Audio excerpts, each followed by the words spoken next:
So today's lesson is more about faith. One thing I've learned in life is the importance of having faith. Having faith, and this time I'm actually focusing on the Christian kind of faith, the faith of the believer. It's very, very important.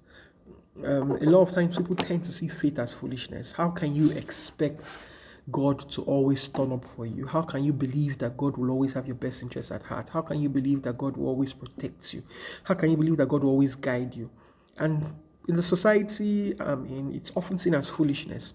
How can you believe in an invisible being to have influence over visible things? And one thing I do know is I often want to use experience, but I often relate back to scriptures. That scriptures is the guide. We've seen from history of people that God had always turned up for them even when they least expected it. So I would like to submit to you that faith is not foolishness. To have faith in God's abilities is not you being foolish. So sometimes people would say, "Oh, why are you believing that God will do this for you? That's you have to walk your own way." I'm not eliminating the importance of working. I'm not eliminating the importance of hard work. I'm saying that when working hard, you should also expect God's supernatural intervention.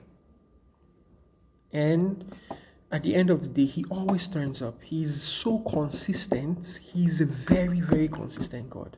He always turns up. So I would like to encourage anyone listening to this. Never, ever, ever think that your faith is foolish. Never, ever let yourself get to that point where you think that whatever I'm saying or whatever I'm doing, yes, I look crazy, or I look mad, or I'm believing where people are not believing, or what I'm believing seems to be so big that I look like my expectation is unreal. Never ever find yourself in that position because your faith can never be foolish.